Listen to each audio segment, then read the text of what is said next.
Ooh, there are spoilers up ahead.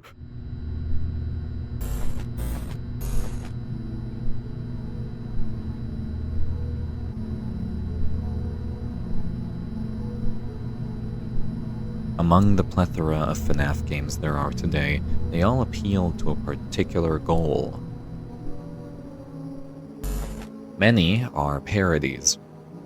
Others offer another take on the original story, branch from it, introduce innovative mechanics, amplify on the horror, or are simply massive passion projects, and beyond that, it continues.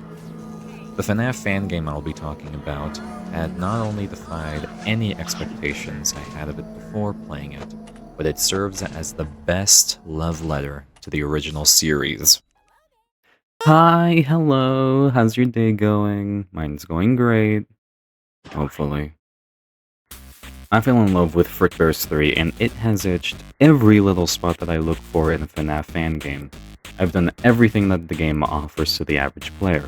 I've cataloged every character, played on every difficulty on every ending, I won't play the entirety of Lunatic, gotten more than half of the achievements, thoroughly dug into the story it provides, tried replicating the art style of the game, and even made a nightguard mod of my own.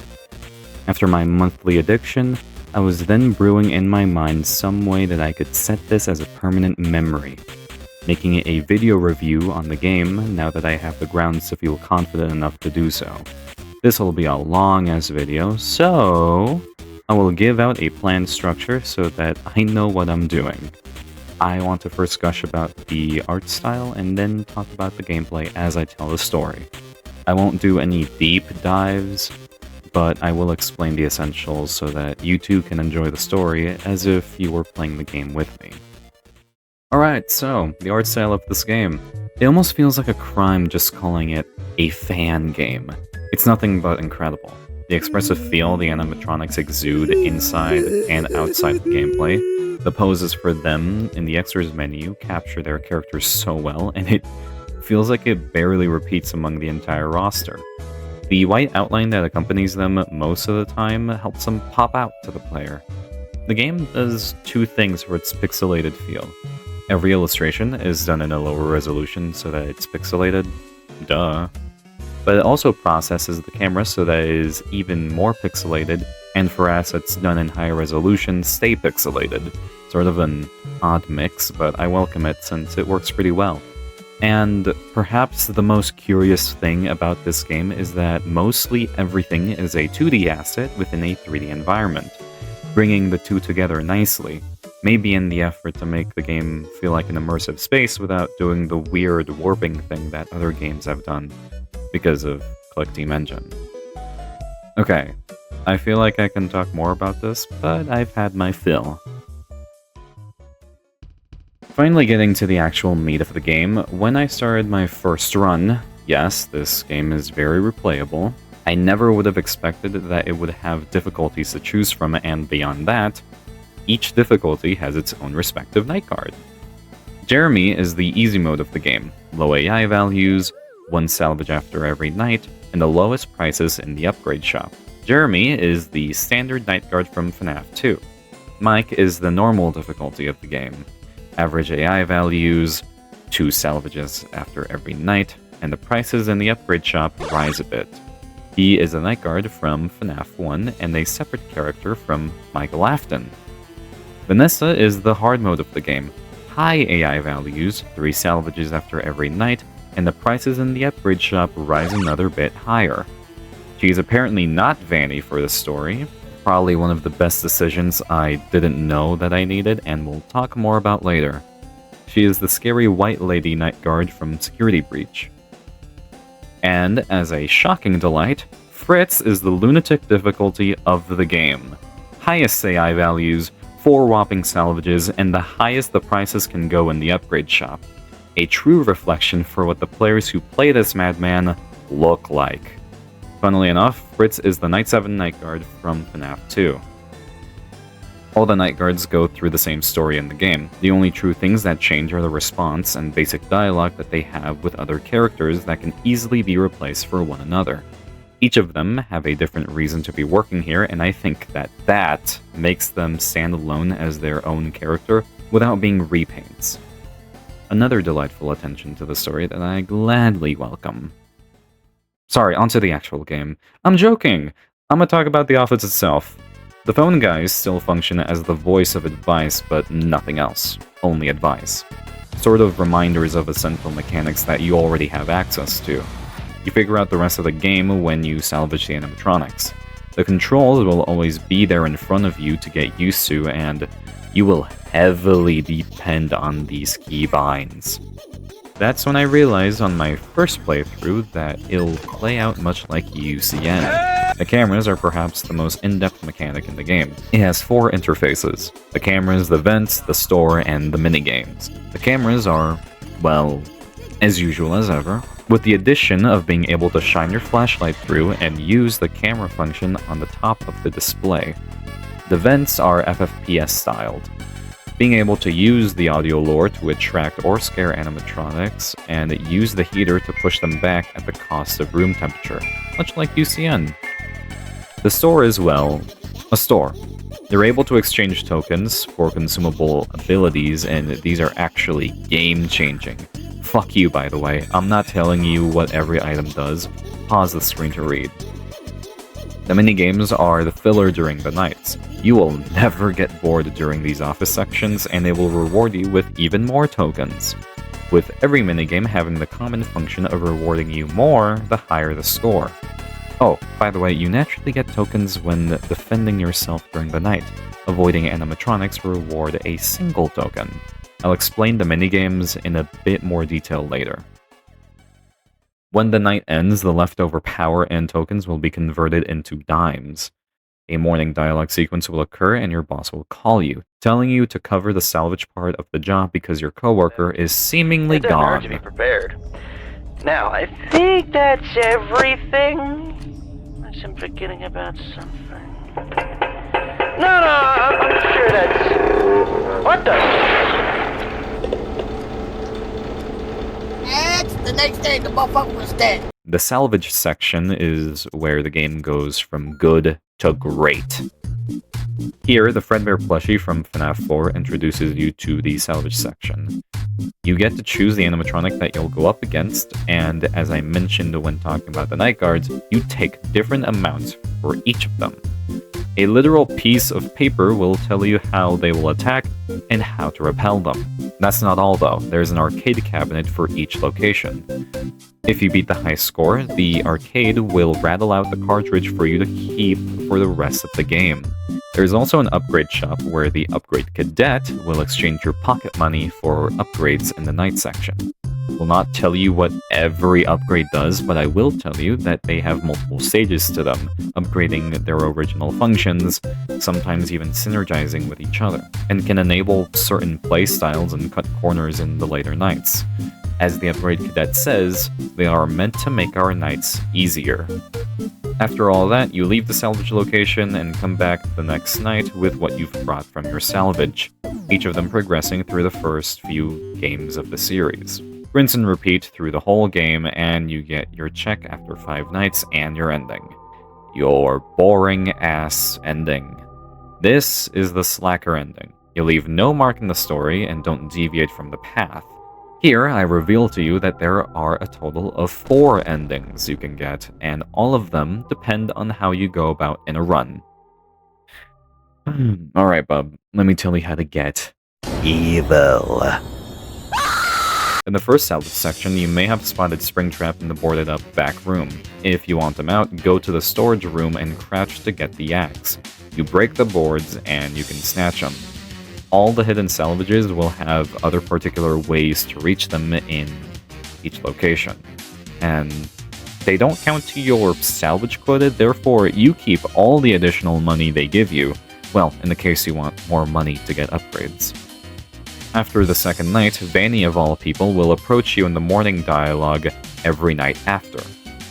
She is a much more satisfying rendition of a character to push the story. She's still a brainwashed freak obsessing over Springtrap, actually the reason why she approached you to begin with, but she is her own character rather than two at a time, her full name going by Vanabelle Dewlap, and being an absolute fangirl of the whole FNAF lore, while also being a creep. She asks of you to get the rest of the hidden salvages, each tying to the tragedies of the franchise. Lefty is found in the back room after getting the key from BB. Scrap Baby is found in the locked room after inputting the riddle-like code in the hidden keypad. The code will always be 395248. Wow, is this a reference? And Molten Freddy is found after unlocking the locked box after putting the name of William's favorite child. If you get all of them, you are rewarded with the 6th night. And Vanny promised you the night before to surprise you after all the hard work you've put in.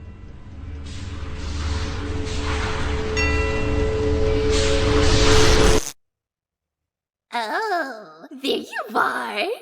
And right on time, too. I was just finishing up that reward. Well, are you excited? Finally, you and I are gonna be part of something so much greater. Feast your eyes on the prize to end all prizes, the ultimate reward for all your hard work. 'Cause as the old saying goes...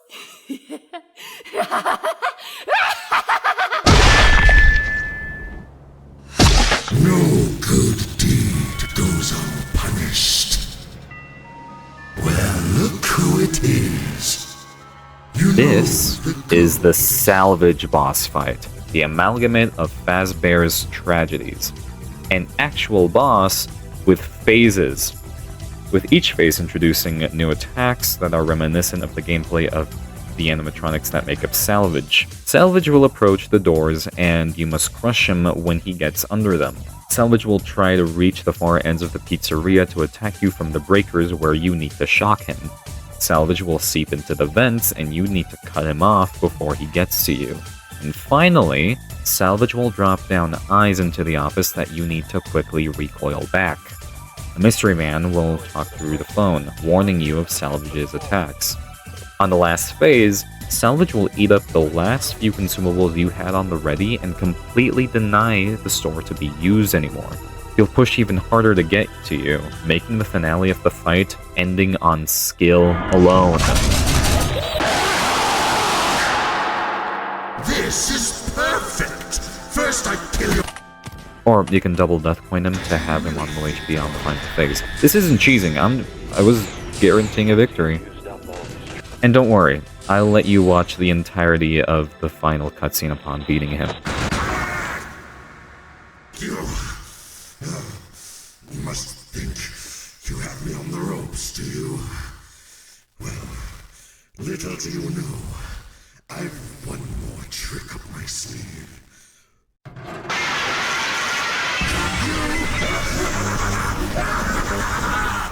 Did you really think you could defeat me? You, the little morsel you are! You are nothing! You've always been nothing! And that is how it shall remain! Once I'm through with you here, you'll be forgotten. Not even a footnote in my legacy. When this is all over, I'll... Say, is it hot in here? Or is it just me? I'm sorry I had to do this. But if you play with fire, you're going to get burned. And that's the evil ending. You died with all the pain the franchise carried. If you want to be a good boy rather than an evil boy, you'll have to do something even further from the usual gameplay.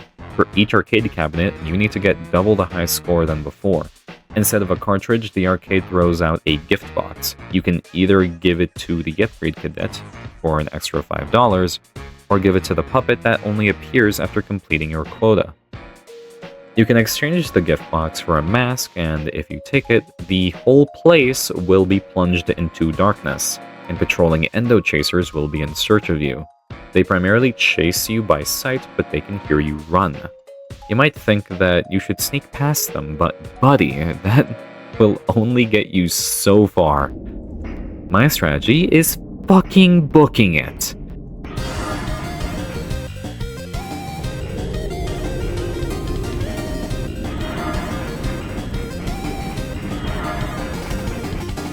Yeah, run with thought.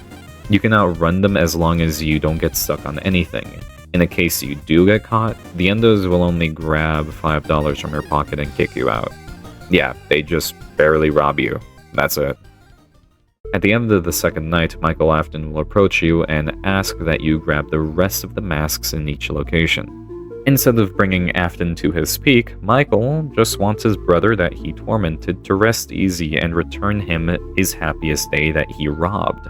If you retrieve all the masks, Michael will hand you a handheld game console. Within the dialogue you have with him, he mentions how devices are a medium to talk to spirits as they interfere with them, and use it on the sixth night. Upon booting up the Game Boy, you are given who you are to reach: the crying child, the one who was locked away by his torment.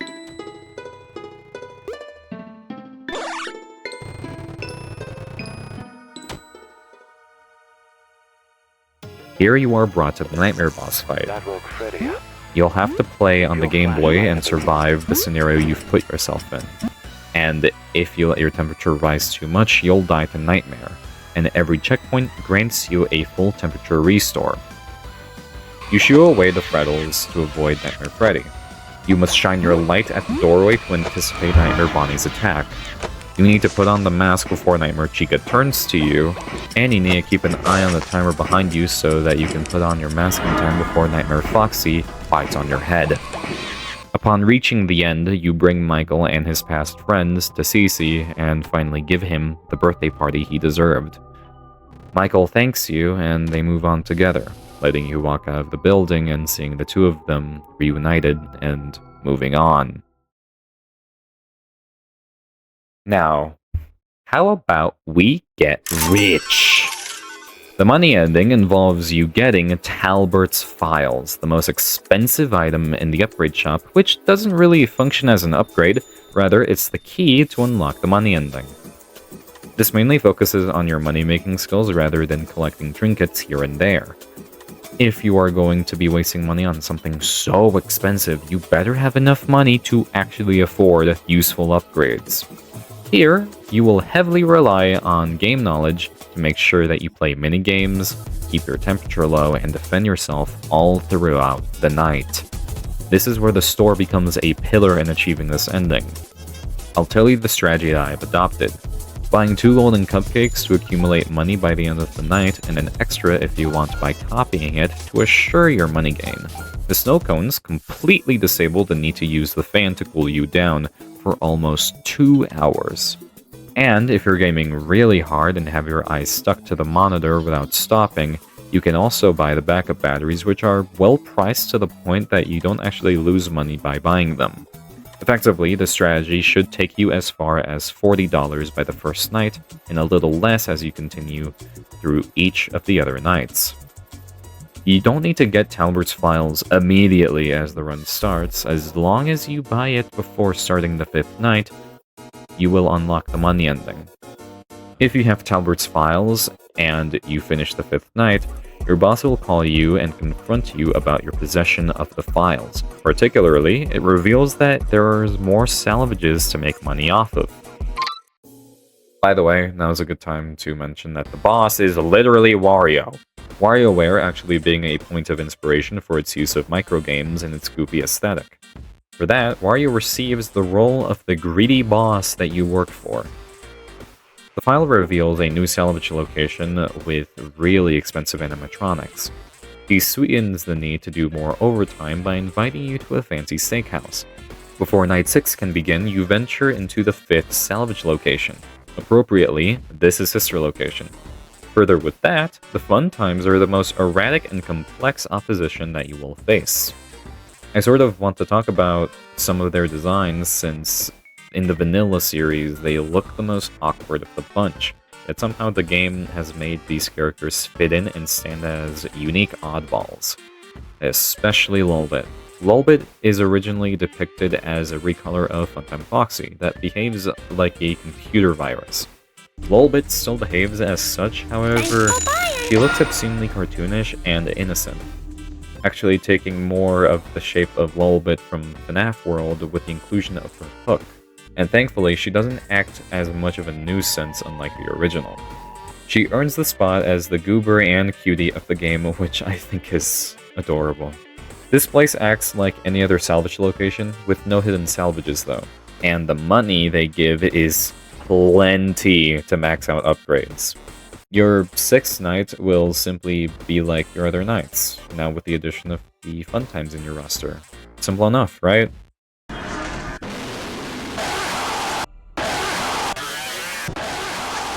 Here I'm gonna come out honest about this.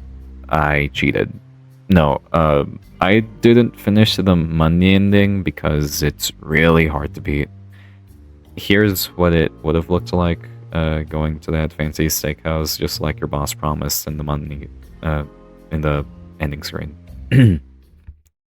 I haven't said this, but the Frickbear plush, your backhand ally, will appear after your first time beating any ending, giving you some patronizing final words to encourage you to get another ending. After getting all 4 endings, however, the Frickbear plush then hints of a potential ending where everyone's goals are met. The Frickbear plush seemingly encouraging you to not search for this outcome.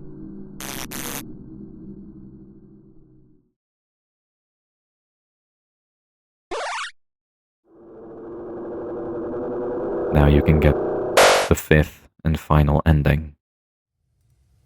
The hint on you can make everyone happy is a little ambiguous, but what the Frickbear plush was trying to hint at was to progress through all endings at once. Yeah, if you didn't catch that, you need to get every hidden salvage, every mask handed from the puppet, and get enough money to afford a Talbert's files. The ultimate ending is the hardest ending to get. However, considering that the game is hard-coded to not allow you to do this ending prior, and is only unlocked after doing every other ending beforehand, you are given the skills, the knowledge, and the moves to make this ending plausible. During the morning dialogue, Vanny and Michael will be arguing, reasonably so. You have to consider, both of them have opposing objectives, and simply cannot come to an agreement.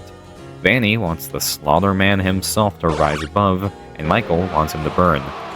They will both fight for your trust and try to set you on their specific objective rather than both at a time, obviously forcing the illusion that there's a choice between the two of them.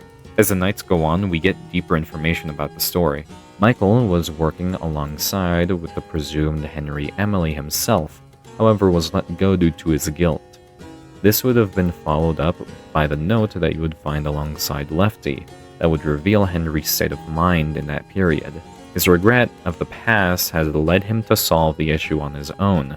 This would explain Michael's knowledge on the science of the franchise, and he even remarks a saying he remembers, "It was my cross to bear." Vanny will reveal more insight of the original story that caused all the tragedies up to this point. The MCI. An entire cutscene will play, giving light to the victims and William himself. What I really like about this retelling of the story is the manner of murder William goes about with his victims.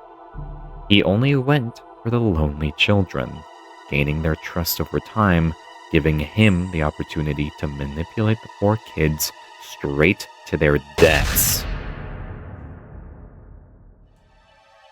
This retelling is sadistic and organic. The manner of William's murders is shown more as a serial killer. I much prefer this version of the story as it shows the kids trusted their only friend rather than following a stranger. An important change, though, is that there are 4 missing kids rather than 5. The path for this ending feels so satisfying, adding to what we know and rewarding us for coming this far, that of which you can see throughout your playthrough. As you make your way through the salvage sections, you can see the murdered children blink into existence, seemingly a sign of you on the right track to the ultimate ending. After the 5th night, you are put in the middle of everything you've brought together. Michael and Vanny stop fighting amongst themselves and have decided to give us an ultimatum, defeated by the fact that we haven't made a choice between them. Just as it gets tight, your boss calls and asks you about the files. His attention diverts though, as the other two start talking to him, and Michael, particularly having beef with him, starts arguing with the boss. We don't get a chance to speak up and get left behind in the conversation. You frown as you watch the scene unfold in front of you. Thinking about your actions over the past few days, you wonder why you even went through any of it. Why you risked so much for these people, these delusional, lost people. Do they always make everything about them? To make a job as simple as this a living hell? You grind your teeth. Everybody's playing you for a fool, keeping you around so you'll keep helping them. It exhausts you, doesn't it?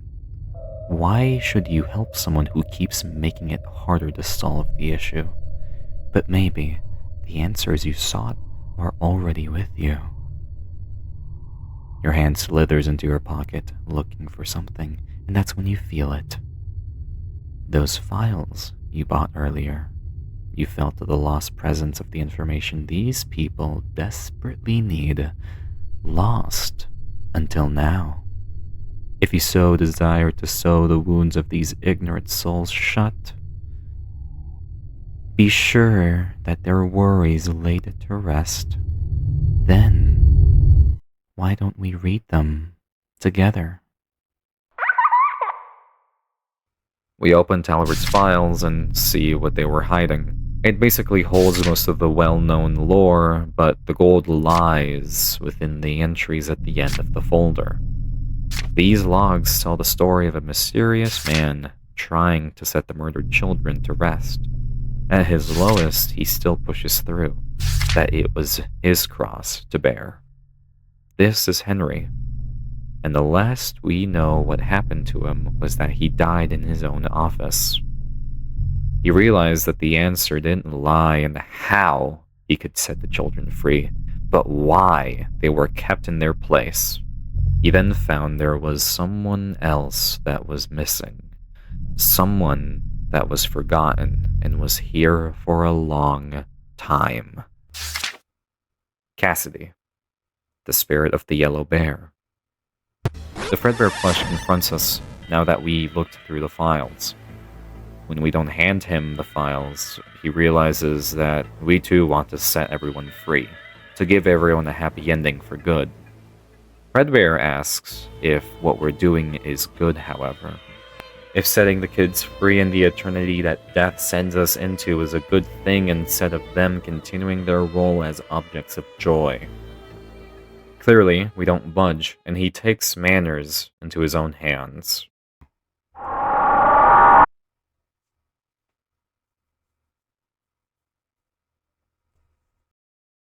This boss is awesome. You start the boss fight with micro games, a callback to the fact that this game is inspired by WarioWare. Every micro game that you play is a specific mechanic or minigame, the difficulty depending on which nightguard you have selected. On wave 5 and 15, the micro games will speed up, and on round 10, the micro games will increase in difficulty. Failing one of these micro games doesn't mean you're automatically dead, however. You get 4 gray hearts that indicate the amount of tries you have left before your lobe is gone. Upon beating the 20th micro game, you are thrown into the proper boss fight. Frickbear will mimic mechanics and attacks from other bosses you've beaten before. And helpy, I guess? You'll have to close 3 moving windows, find and shock Frickbear on the cameras as he causes a blackout, scare away the Frickbear plushies the same way as the Freddles, and absolutely mash your door to make sure it stays closed. The gray hearts from the last section will transfer over as shields against dying. By the way, I love this Frickbear design. Yes, it falls on the idea of a scary Fredbear that acts as the final twist villain, but this is cool. Remember when I said that the game is built in a 3D environment with 2D assets? Well, guess why this design is able to take advantage of the game's representation and seem off-putting within it. For a final boss, I'm glad that they went for Fredbear. Thankfully though, the boss stage of the fight only lasts 2 hours, but the power will compensate for the time and you can easily die to a power-up.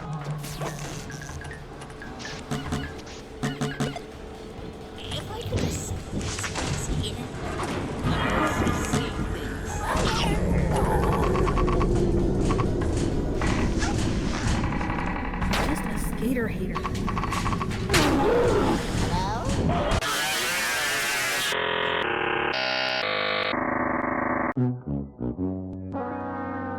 God fucking damn it.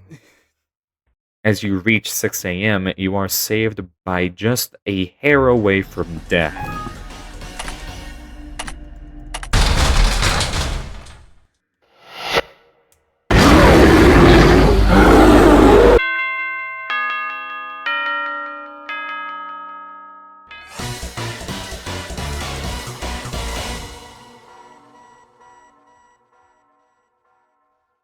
Cassidy, now defeated, is left vulnerable to a pep talk. Nightguards will give Cassidy some words of comfort for the future, to not be afraid of death and that moving from the terrible things he's done won't haunt him past death. And just like that, Cassidy is given light to his happy ending.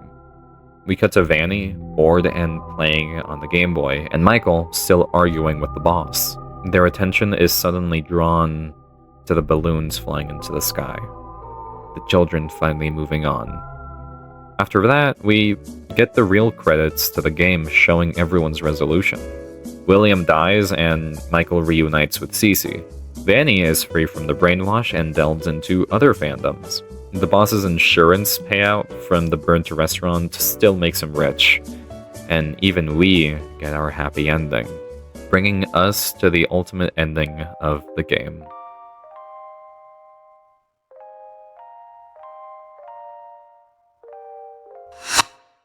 Well, first of all, I wasn't expecting to get enthralled into this game for about a month and being so invested towards it. I sucked all that I could out of the game and came out with a full belly. The story, the gameplay, and the sheer amount of love that radiates through this game was perhaps what really caught my attention for so long.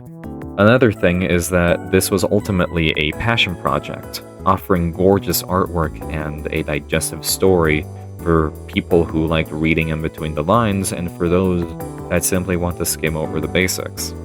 It feels so unique and cohesive for being a chaotic game that follows a similar gameplay philosophy as UCN. As I said at the beginning, this game is a perfect love letter to the series as a whole, giving a big kiss to the franchise and to the players that play the games, celebrating the series as a whole. There's nothing more I could say after all is said and done, so thanks for watching the whole way through. Hi, this is me after editing the whole video. Any form of support would be awesome, genuinely. The rest of the video will just be a couple of mishaps I did while I was recording. Please enjoy the rest of your day, and thank you so much for sitting the whole way through. You, after all your heart, let me... And you need to keep an eye on the timer behind you so that you can put them... put on your mask in time. Files, and you finish the... Fuck.